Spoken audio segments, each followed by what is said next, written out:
This is an optional training video for former WT AmeriCorps members to watch, and hopefully it'll give you guys pointers on how to talk about your service as you're navigating your career after service and life after AmeriCorps. So why and when would you be talking about your AmeriCorps service? First up is job interviews and also your resumes.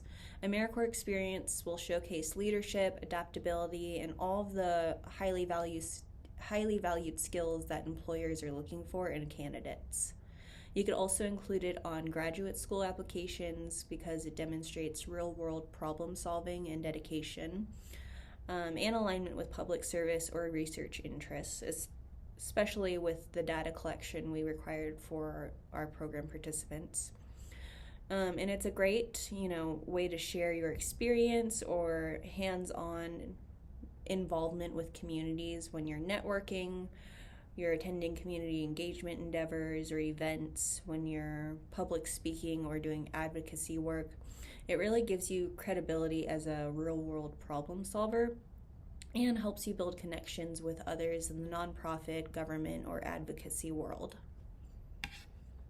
Another thing I'll add is that you never know when you may run into AmeriCorps alum or former program staff. These people could be your future coworkers or the people conducting your interview. There's programs, across the nation, and a lot of people have been a part of AmeriCorps or connected to AmeriCorps in some way. So it's a great way to make a connection with some people, even if you aren't going into detail about your service with them. AmeriCorps service can be used as experience on a resume or if you're on job search profiles such as LinkedIn. What I would do if you're trying to add it to your resume, if you're trying to beef it up, or if AmeriCorps service makes sense to include with the role you're applying for, you should list it under the experience section or work section, and title it AmeriCorps service or WT AmeriCorps member as the job role title. You want to keep it clear and concise and not get into volunteer engagement coordinator, WT AmeriCorps. It doesn't have to be a long title. Try to keep it short, and then you could talk more about your specific service site and what your position's duties were in the cover letter, in the interview, and also in that description section below that title of the role. Former members all over the U.S., will have received different experiences from their unique programs or service sites because every program looks different. Even if someone has done AmeriCorps before, they may not necessarily understand what a rural intermediary program is or what our program model was. So just making sure AmeriCorps is in that position title so they can kind of make that connection and then learn more from you directly will be a lot more beneficial than trying to explain the very complicated role and connections and relationships that our program had with the nonprofits in the area and how you fit in. What else? Make sure you're highlighting key skills, duties, or trainings that are part of your service in the summary. And if possible, and this goes for any sort of job that you're listing on a resume, try and use numbers as evidence of your impact. Saying you managed volunteers is not as powerful as saying you managed a team of 25 volunteers to complete 11 service projects for your service site. If you have evidence of what you've done, evidence of your impact, that's going to stand out a lot more than just listing buzzwords. Also, feel free to add experience from your AmeriCorps service in other sections of your resume or of the job search profile, such as skills or volunteer experience. Because you volunteered while you were, serving with AmeriCorps. You volunteered your time to be a part of national service. You participated in service projects, which count as volunteer experience. You gained valuable skills from trainings we offered and from hands-on experiences at your service site that could be listed under a skills section. There's lots of ways you can incorporate it into your resume, more than just putting it in the experience section. So don't feel a need to memorize this slide, but this is kind of a template that'll help guide conversations around your service with WT AmeriCorps. We went over some key vocabulary to use in AmeriCorps 101 when you first started service, And we'll go over that again in the next slide. But once again, don't feel a need to memorize this. Just use it as guidance when you're talking about service with people in person or on LinkedIn or in interviews. So we'll kind of go through. The first sentence is, as an AmeriCorps member serving with this program or serving with this organization, I dedicated my time and skills to, and then here you'll do a brief description of the mission of your organization or the focus area. So you could say, I dedicated my time and skills to improving educational outcomes with teenagers in the Hereford area. Or I supported community health by doing XYZ in the Canyon area. You want to be specific and also include, numbers if you can, but also the impact in specific sections that you were a part of. This is a great piece to put inside of a cover letter if you include a cover letter with your resume to a role you're applying. The second paragraph, you'll go into your role more specifically. So your primary role involved XYZ, and you worked closely with the population served. Examples are students, veterans, low-income families. Try not to just say the Amarillo community or the Texas Panhandle community. Try and get specific as to the beneficiary population that your organization served. And then list the desired outcomes or goals of your service. And that'll be in your position description. If you have a copy of it, you can go back to look to it and, kind of plug that in. Or you can kind of reflect on what your desired outcomes were or your site supervisor's desired outcomes were.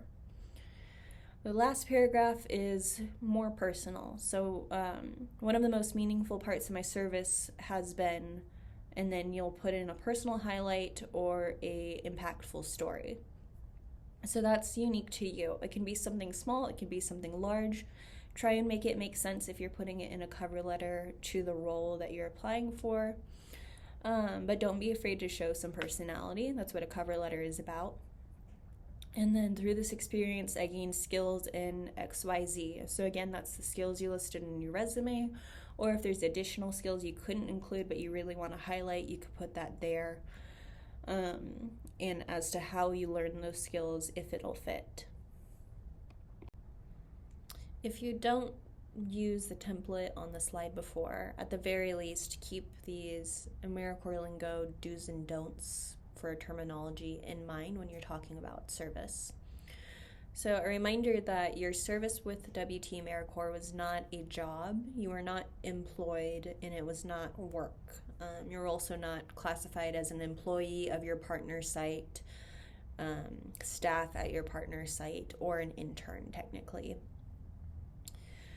Try and refer to it instead as service, your service activities instead of job duties. Even essential duties as part of your service is better than just saying job duties because it was not a job.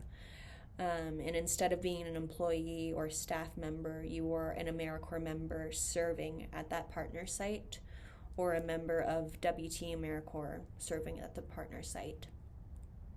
In addition to that, your partner site was not a work site, job site, or employer. Instead, it is considered a host site, a partner organization for WT AmeriCorps, or a WT AmeriCorps partner. In addition to that, since you weren't employed there, you weren't staff there, you weren't working there, you also were not hired or employed or began working there at X date. Instead, you enrolled into the program on X date, or you started service on this date, or you had a service start date. So those are just reminders of what you should or should not say when talking about service, just to make sure you're speaking about your AmeriCorps service correctly. These are some highlights of WT AmeriCorps' 2024-2025 service year. If you would like to include these numbers in any cover letters you're writing or any reflection pieces you're writing about your service. All of our members across the board completed about 24,045 hours of service. So everyone enrolled in our program completed that total number of hours in service for the Texas Panhandle, which is pretty amazing. We had a total of 54 members enrolled into our program since we started in September up to April 25th. That was the amount of people we had enrolled. That's not counting the members we had planned to enroll for this summer, nor is this number of partner sites we had. We had 29 partner sites with reporting members across the Panhandle, and that does not include, our planned summer partners or the partner sites that hosted service projects such as our Storybridge book drive or our Leaders Readers Network reading days. So that's just 29 reporting partners, which is pretty amazing to, be a part of all of these large numbers and all of this service that was poured into the Panhandle just in 1 year. AmeriCorps, the agency, actually focuses on 5 different focus areas. Some AmeriCorps programs will only focus on one in their program model. WT AmeriCorps actually focused on 4 of the 5 that AmeriCorps programs can choose to partner for. So education, economic opportunity, healthy futures, environmental stewardship. We had partners that fell into all 4 categories, and some fell in multiple categories. These bullets represent all of the reporting partners we had that had members assigned to them, as well as partners that we did service projects with. So we're happy to say that the list is pretty expansive this year. This doesn't include, previous year's partners, nor does it include our planned summer partners. So it's pretty amazing to see the impact we had across the Panhandle with all of these different organizations. Some reflection pieces we want you to take away from your service is we'd like you to reflect on why you chose to serve originally and how service has impacted you since then. Why did you choose to serve, and how has your service changed your long-term view or commitment to service in your community, if it has at all? And what are ways you can continue serving, whether they're small or big, whether you have decided to pursue a career in the nonprofit world or local government world or not? What are ways you can continue this ideal of serving your community or being a part of something bigger than yourself in your future going forward? So a reminder that community is not just a physical place. It's not just a city or a neighborhood or, your neighborhood Facebook group. A community is any place you join together with others who have a common interest. It could be a school, it could be a club, it could be an identity group, it could be some sort of social scene like a bar that you go to regularly, it could be a coffee shop you go to regularly, it could be a Facebook group that's outside of just a neighborhood. Community can look a lot of different ways. With that, what are ways you can stay civically engaged in your community? So when we say civic engagement, that means the actions of community members who are trying to improve their community and the lives of those community members. It's not always just politics, but there's many different ways people can participate in self-governance and can improve their community outside of just voting or trying to pass certain policies. Ways to get involved and ways to, continue the ideal of civic engagement and pouring back into your community are, AmeriCorps, of course. If you ever find another program that you're interested in joining or are interested in supporting in other ways outside of being a member, you can also look into different clubs, school boards, local sports teams, local nonprofits, elections, church groups. Ways to get involved, can be as involved or as uninvolved as you see fit. But at the very least, try and do, little things as much as you can. As a final farewell, we wanted to leave you with these words from the AmeriCorps pledge. I will get things done for America, to make our people safer, smarter, and healthier. I will bring Americans together to strengthen our communities. Faced with apathy, I will take action. Faced with conflict, I will seek common ground. Faced with adversity, I will persevere. I will carry this commitment with me this year and beyond. I am an AmeriCorps member, and I will get things done. Thank you again for your service with us. Please remember to carry this commitment with you beyond this year, however you can, and we wish you the best of luck moving forward. Please stay in touch if you ever need anything. We would love to support your success in any way we can.